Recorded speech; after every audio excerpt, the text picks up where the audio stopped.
बिहार विधानसभा चुनाव के पहले चरण के लिए वोटिंग की प्रक्रिया जारी है, लेकिन दूसरे फेज के लिए भी तमाम दिग्गज चुनावी हुंकार भरते नजर आ रहे हैं। आपको सीधे लिए चलते बेतिया, जहां गृह मंत्री अमित शाह जनसभा को संबोधित कर रहे हैं। जन्म हुआ बिहार में ही, राम और सीता का प्रथम मिलन हुआ बिहार में ही, मां अहल्या का उद्धार प्रभु श्री राम ने किया। मुझे बताओ, अयोध्या में राम मंदिर बने तो बिहार में मां सीता का मंदिर बनाना चाहिए या नहीं बनाना चाहिए? जरा जोर से बोलो, बनाना चाहिए या नहीं बनाना चाहिए? चिंता मत करो, 2 महीने पहले ही मैं और नीतीश कुमार जी सीतामढ़ी गए थे, भूमि पूजन किया है। 2 ही साल में 850 करोड़ से सीता माता का भव्य मंदिर बनने जा रहा है।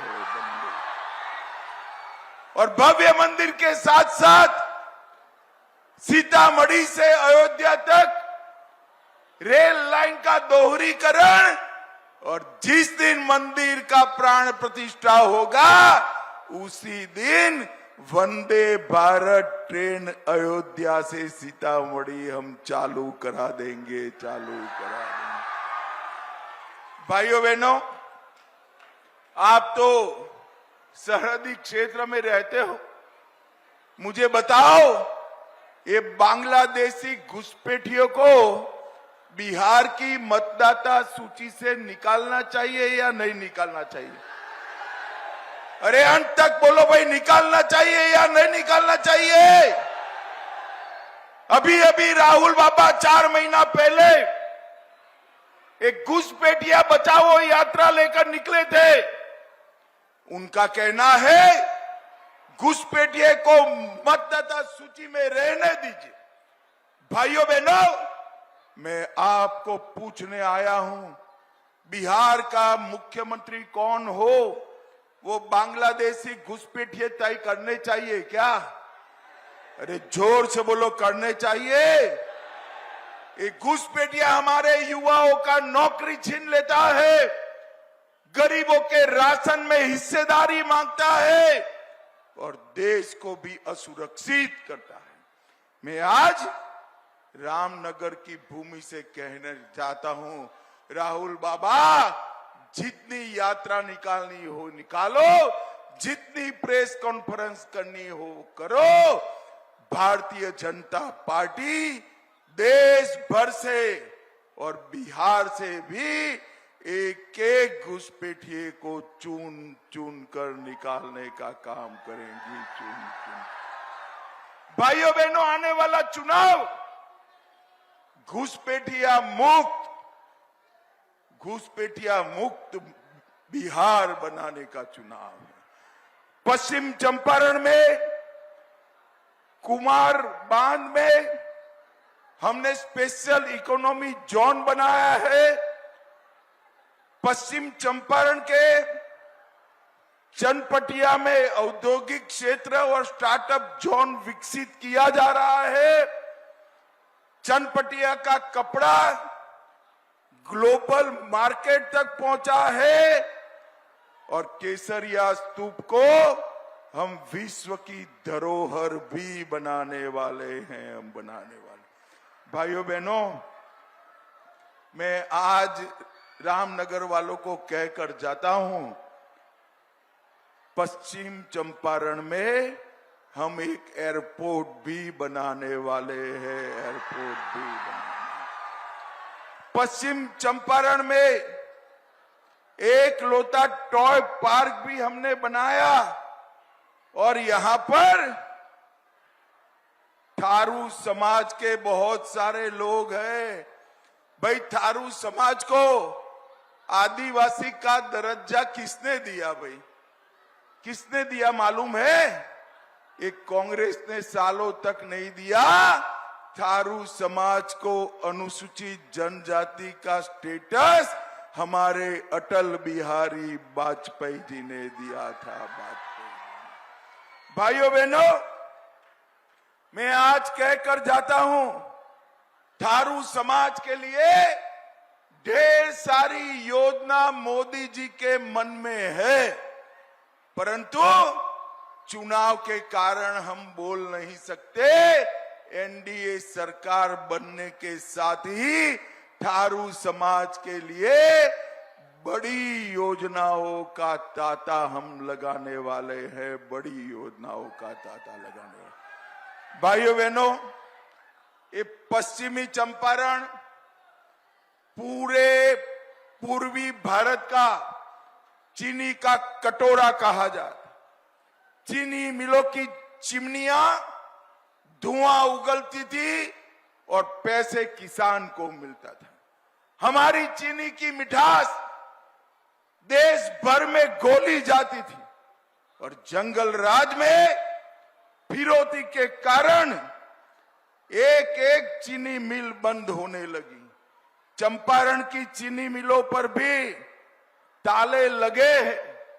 हमने रीगा में चीनी मिल चालू किया है और अगले 5 साल में बिहार की बंद पड़ी सभी चीनी मिलों को चालू करने का काम भारतीय जनता पार्टी और एनडीए करेंगे, एनडीए करेंगे।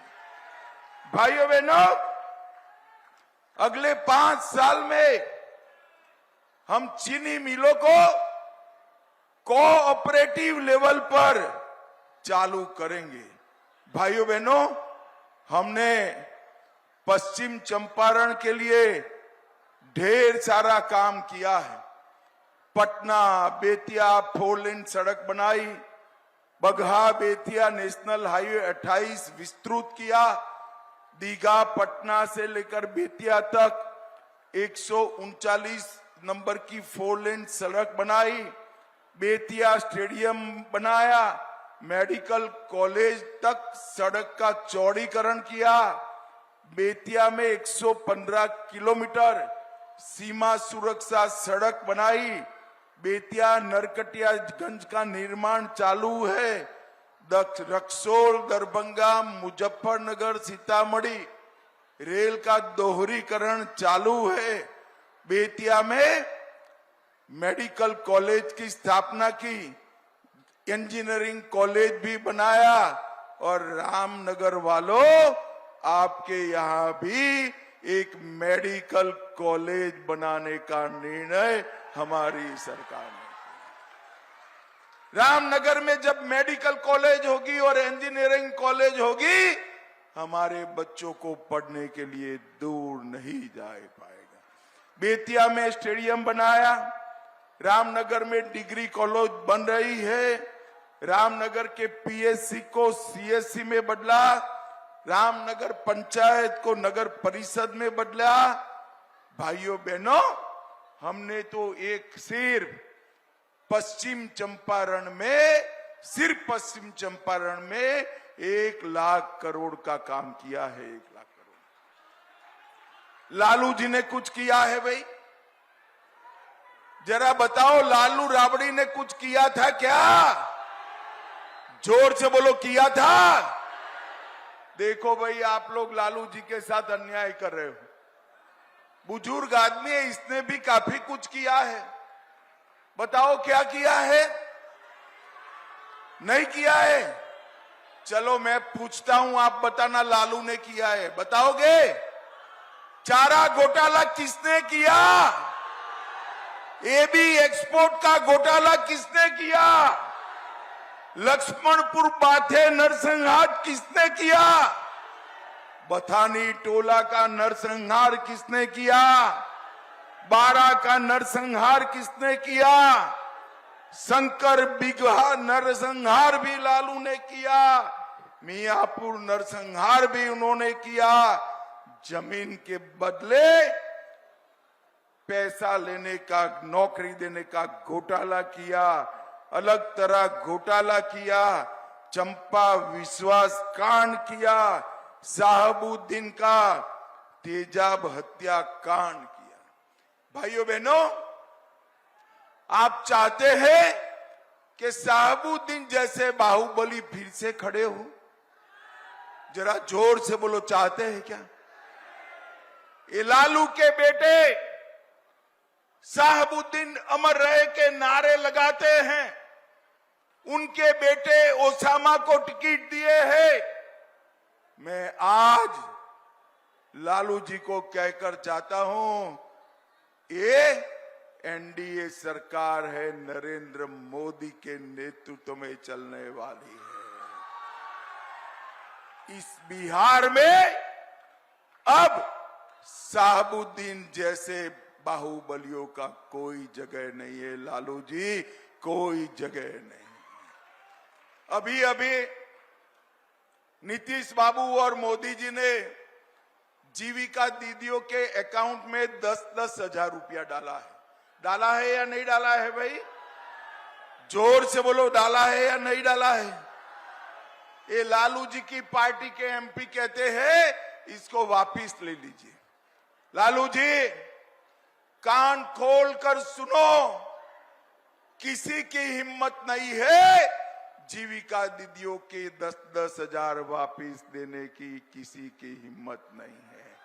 और हमारी सरकार बनने के बाद 2.5 साल में हम जीविका दीदियों के अकाउंट में और 2 लाख रुपया डालने का काम करेंगे। और हर गरीब के बच्चे को केजी से पीजी तक मुफ्त शिक्षा देंगे। किसान सम्मान निधि जो हर साल 6,000 रुपया मिलती है, उसको 9,000 तक ले जाने का काम हमारी सरकार करेगी। हर किसान को 9,000 रुपया मिलेगा। और मित्रों, पटना, दरभंगा, पूर्णिया, भागलपुर एयरपोर्ट अंतरराष्ट्रीय बनाएंगे। 100 एमएसएमई पार्क और 50,000 कुटीर उद्योग बनाने का काम करेंगे। भाइयों बहनों, मोदी जी ने मखाना बोर्ड बनाया, किसानों के लिए मखाना बोर्ड बनाया है। लालू जी, एक पत्रकार ने पूछा, लालू जी मखाना बोर्ड बनाया, आपका क्या कहना है? तो लालू जी ने कोई जवाब नहीं दिया। मगर मैं बताता हूं, मोदी जी ने बिहार में मखाना बोर्ड बनाया है। लालू यादव एंड कंपनी आ गई तो वो घुसपैठिया घुसाओ का बोर्ड बनाएंगे। घुसपैठिया घुसाओ का। भाइयों बहनों, नरेंद्र मोदी जी ने देश को आतंकवाद से मुक्त करने का काम किया। जब सोनिया लालू की सरकार थी, तब आए दिन पाकिस्तानी आतंकवादियों के हमले होते और हमले करने वालों को बिरयानी खिलाया जाता था। हमारे समय में उरी में हमला हुआ, पुलवामा में हुआ, तो हमने सर्जिकल स्ट्राइक और एयर स्ट्राइक किया। और अभी अभी पहलगांव में हमला हुआ, मोदी जी ने ऑपरेशन सिंदूर कर पाकिस्तान के घर में घुसकर आतंकवादियों का सफाया। मोदी जी ने देश को आतंकवाद से मुक्त कराने का। और मित्रों, अब हम बिहार में डिफेंस कॉरिडोर बनाने वाले हैं। यहां पर सेना का साजो सामान बनेगा। और अगर अब आतंकवादियों ने गलती की तो उनके गोली का जवाब गोले से दिया जाएगा। गोले से दिया। मगर बिहार वालों, रामनगर वालों, एक गोला विदेश में बना हुआ नहीं होगा, मेरे बिहार की धरती पर बना हुआ गोला।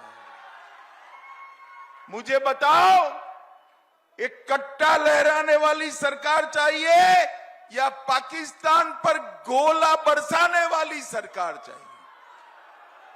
अगर गोला बरसाने वाली सरकार चाहिए तो वो सोनिया लालू नहीं दे सकते हैं।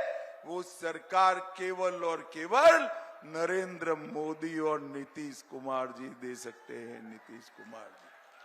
रामनगर वालों, आगे आओ प्रत्याशी। रामनगर वालों, 11 तारीख को चुनाव है। क्या कमल छाप पर बटन दबाएंगे क्या? हमारे भाई राम को जिताओगे क्या? मोदी जी के हाथ मजबूत करोगे क्या?